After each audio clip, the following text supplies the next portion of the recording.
Líderes das 7 democracias mais ricas do mundo começaram hoje na Itália a reunião de cúpula do G7. Os presidentes dos Estados Unidos, Joe Biden, e da França, Emmanuel Macron, assim como os primeiros ministros do Canadá, Reino Unido, Japão e Alemanha, se encontraram com a anfitriã, a primeira-ministra da Itália, Giorgia Meloni, num resort de luxo, isso na região da Apúlia, perto do Mar Adriático. Durante a primeira reunião, Meloni disse que a agenda é ampla e vai abordar temas como a guerra na Ucrânia e também no Oriente Médio, a criação de cadeias de abastecimento sólidas e controláveis e questões sobre a inteligência artificial. A reunião também vai focar na África e na migração. O presidente Lula chega à Itália hoje à noite e participa amanhã da sessão que inclui os líderes convidados. Segundo Itamaraty, ele vai fazer um discurso rápido sobre combate à fome, economia digital, transição energética e promoção da paz. Lula vai ter encontros bilaterais. E quem chega para fazer uma análise de tudo isso é o Vitélio Brustolin, que é pesquisador de Harvard e também professor de Relações Internacionais da Universidade Federal Fluminense. Bom dia, Vitélio. É muito bom ter você com a gente aqui. Acho que vale reforçar que o G7 conta, então, com os Estados Unidos, com o Canadá, Reino Unido, França, Alemanha, Itália e Japão. E um dos pontos que vão ser discutidos durante esse encontro é justamente sobre um país que não faz parte, né? Que é a China, que tem crescido economicamente. Bom dia, Kelly. Bom dia a todos. Bom, para quem está acompanhando esse encontro, né? Neste ano também tem o encontro do G20 no Brasil, em novembro. Inclusive, o presidente Lula representa nesse momento o Brasil, nesse encontro que vai acontecer, né? Ele chega na sexta no encontro, ele está na Organização Internacional do Trabalho hoje, em Genebra. Esses grupos são grupos informais, né? Para quem acompanha isso, né, pensa, mas o que são? Ou seja, tem o G30 também, que no ano que vem vai ter um encontro dele em Belém do Pará. Então, o G7 foi um grupo criado lá em 1975, no início era G6, era uma iniciativa para reunir os presidentes de alguns países industrializados e tentar discutir informalmente, né, sem um grupo grande de assessores e de forma informal alguns temas importantes econômicos no início, mas depois também envolvendo a geopolítica. Um tema interessante, já que você pergunta da China, Kelly, é que no final da década de 90, a Rússia foi convidada para o G7 e formou o G8. Ela é convidada em 97, a partir de 90 ela já assistia como observadora, e a partir de 98 a Rússia passou a compor, era o G8. Só que ela foi suspensa por ter invadido a Crimeia, né, em 2014, já no contexto da guerra da Ucrânia, né? E a China, nessas discussões econômicas, uma das discussões é como conter o que o G7 considera de economia predatória da China, ou seja, quando a China produz equipamentos, carros elétricos, por exemplo, dando subsídio para as montadoras e coloca esses carros no mercado, quebrando a concorrência. Então, isso é considerado dumping, né? Vai contra as regras da Organização Internacional do Comércio. Mas esse é apenas um dos muitos temas que serão discutidos no G7, Kelly. Pois é, esse ano, né, a gente já vem acompanhando, obviamente, a questão quando estourou a guerra entre Rússia e Ucrânia, mas esse ano, pelo todo o desenrolar econômico complicado que o mundo passa, né, inclusive as grandes potências, a Europa, de que forma você acha que esse encontro ganha novos contornos, novos desafios? Kelly, existe uma possibilidade de esse ser o último encontro do G7 que o presidente Biden vai participar, porque esses encontros acontecem uma vez por ano. Em novembro tem eleições nos Estados Unidos e o Biden quer assegurar que mesmo que ele perca as eleições, ele consiga ter um compromisso de longo prazo em relação à Ucrânia. Então, existe uma questão econômica, porque um dos temas centrais será um empréstimo de 50 bilhões de dólares à Ucrânia. E veja só, a Rússia tem cerca de 300 bilhões de dólares em ativos congelados na Europa e nos Estados Unidos. É normal o congelamento de ativos em guerras que são considerados irregulares, como essa que a Rússia promove, não foi autorizada pelo Conselho de Segurança da ONU, porque depois do fim da guerra os ativos são utilizados para reconstruir os países. Então, dos 300 bilhões que a Rússia tem congelados, existe um juro anual de 4 bilhões de dólares. E a discussão que o Biden vai encabeçar, que inclusive já foi aprovado antes mesmo dos presidentes se encontrarem, isso já foi aprovado, vai ser emprestar 50 bi para a Ucrânia e usar os juros dos ativos da Rússia como garantia. Então, e esse dinheiro deve ter alguma influência econômica dentro da Ucrânia, porque é para a reconstrução da infraestrutura da Ucrânia, mas também existem outras discussões que vão ser feitas, como, por exemplo, a discussão da inteligência artificial, Kelly. E aí, veja só, o Papa vai fazer um discurso, né, de abertura, o G7 é uma coisa inusitada, e um dos temas que serão tratados é o futuro do trabalho e a inteligência artificial, e isso acaba afetando também as economias, Kelly. Com certeza, Vitélio. Já que você citou essa questão entre Rússia e Ucrânia, tem aqui uma notícia para a gente aí contribuir com a sua análise. O encontro realmente pretende concluir um acordo para o plano ambicioso de ajuda à Ucrânia, financiado com os ativos russos bloqueados pelo Ocidente, como você explicou, Vitélio. Esse plano pretende, então, utilizar os juros gerados pelos quase 300 bilhões de euros em ativos russos congelados como garantia para conceder um crédito de 50 bilhões de euros ao país em guerra. A gente frisa aqui. Ontem, o Washington anunciou uma série de sanções para frear a ofensiva russa na Ucrânia, visando entidades na Rússia, mas também, olha só, na China, Turquia e Emirados Árabes Unidos. Biden e o presidente ucraniano, Volodymyr Zelensky, vão assinar um acordo de segurança para deixar claro, então, o apoio dos Estados Unidos à Ucrânia, que esse apoio vai durar muito, muito tempo. Zelensky afirmou que espera decisões importantes na reunião, incluindo a assinatura de acordos de segurança com os Estados Unidos, Vitélio, e também com o Japão. O acordo que o Biden está assinando com o Zelensky tem um prazo de 10 anos. Né? A ideia, a intenção, segundo a Casa Branca, é demonstrar para o Putin que o Ocidente não vai se afastar da Ucrânia, que vai continuar fortalecendo a economia ucraniana e o esforço de guerra ucraniano para se defender. Mas aí tem as questões de como a Rússia dribla as sanções internacionais contra ela, né? Vendendo petróleo para países como a China, a Índia, inclusive para o Brasil, que aumentou a importação de óleo diesel em 6.000% desde a guerra na Ucrânia.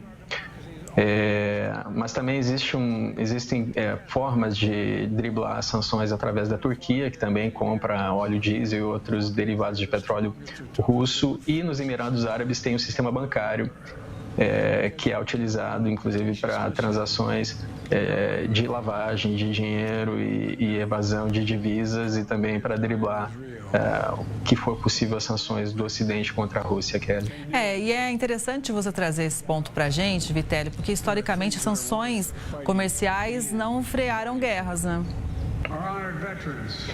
É verdade, não tem freado essa. Mas veja só, no caso, por exemplo, da África do Sul, do apartheid, quando as sanções foram aplicadas por todos os países grandes, inclusive na época a União Soviética, as políticas contra o apartheid funcionaram. Então, uma das formas de parar com essa guerra seria, sim, parar o esforço de guerra russo. Hoje a Rússia aplica 40% do seu orçamento no esforço de guerra, se tornou uma economia de guerra.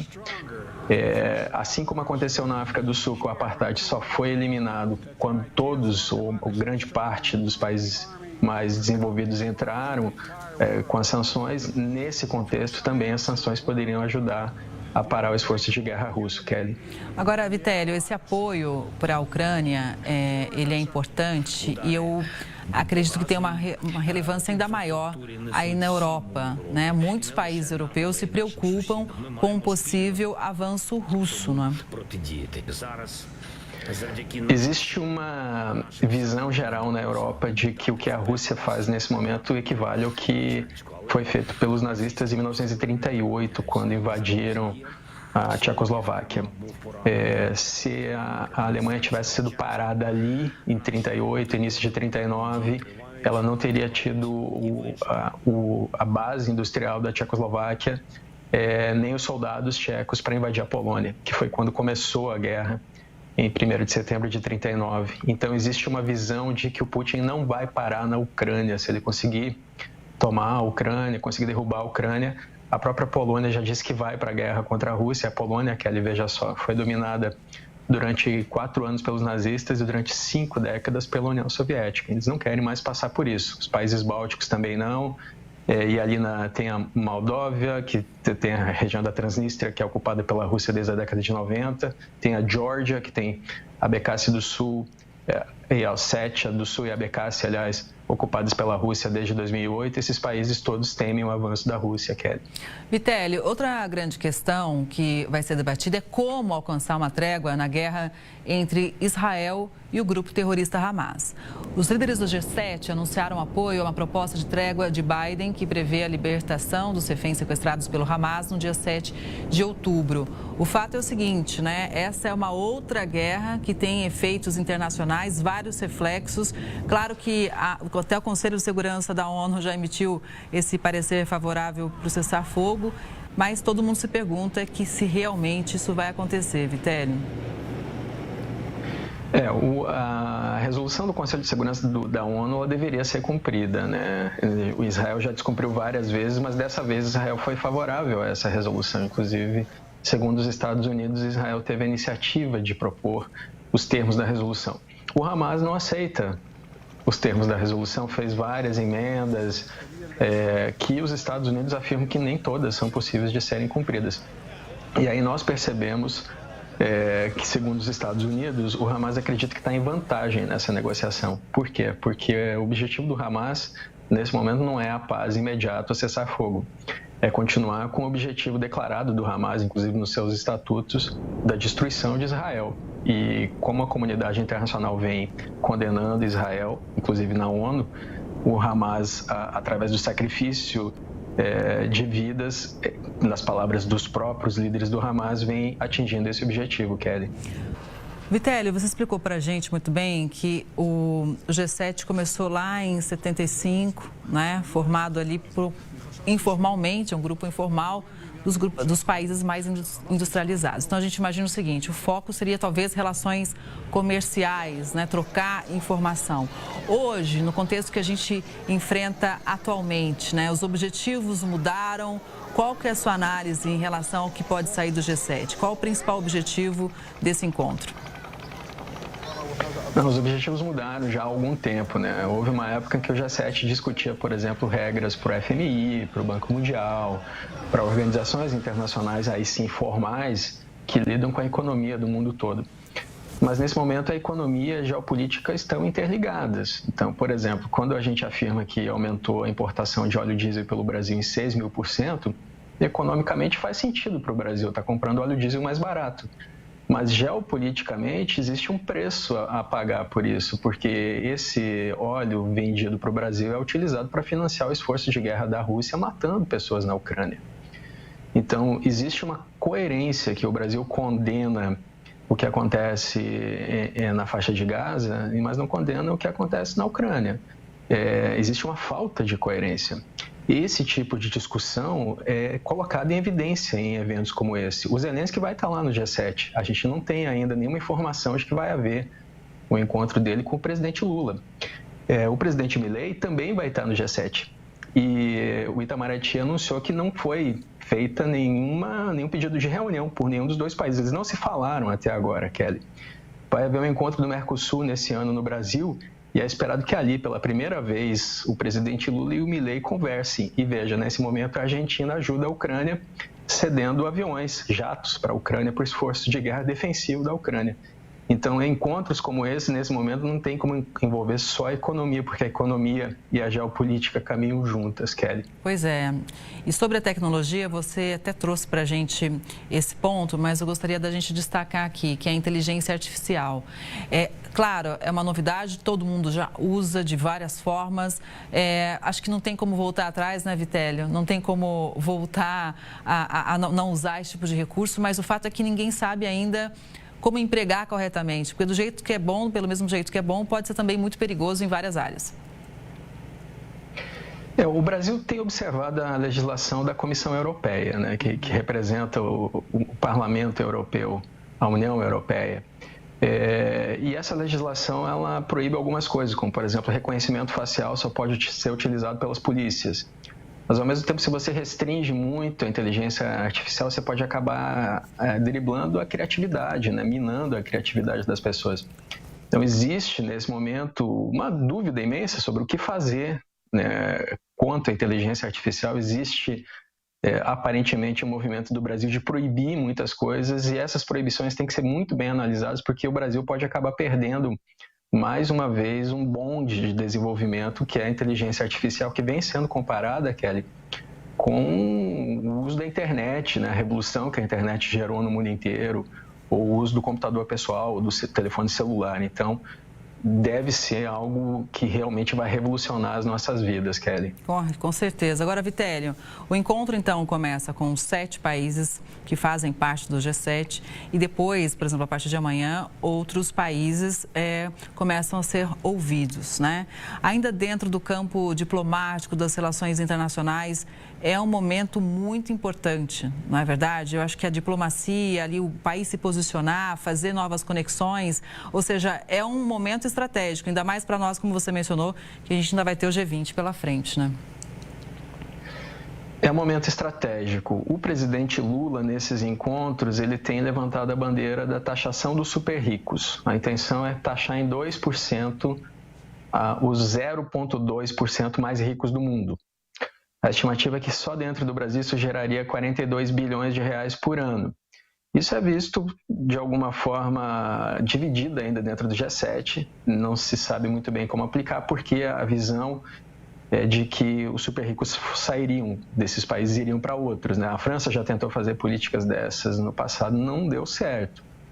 Então, a ideia seria que a maior parte dos países, quanto mais possível, aplicasse esse tipo de política para evitar a evasão dos super ricos. Mas aí você não tem como garantir que não vai haver paraísos fiscais para onde essas pessoas colocariam o seu dinheiro.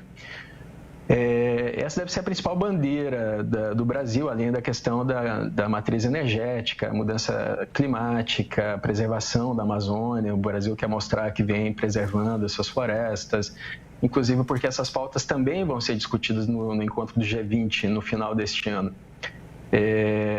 Mas tudo isso são bandeiras colaterais, né? Elas não são os principais tópicos de discussão do G7 nesse momento, Kelly. Pois é, a gente vai, claro, continuar acompanhando tudo isso de perto. Vitélio, é sempre bom te ouvir, contar com a sua análise aqui no Mundo Record News. Bom dia para você. Sempre um prazer conversar com vocês. Bom dia.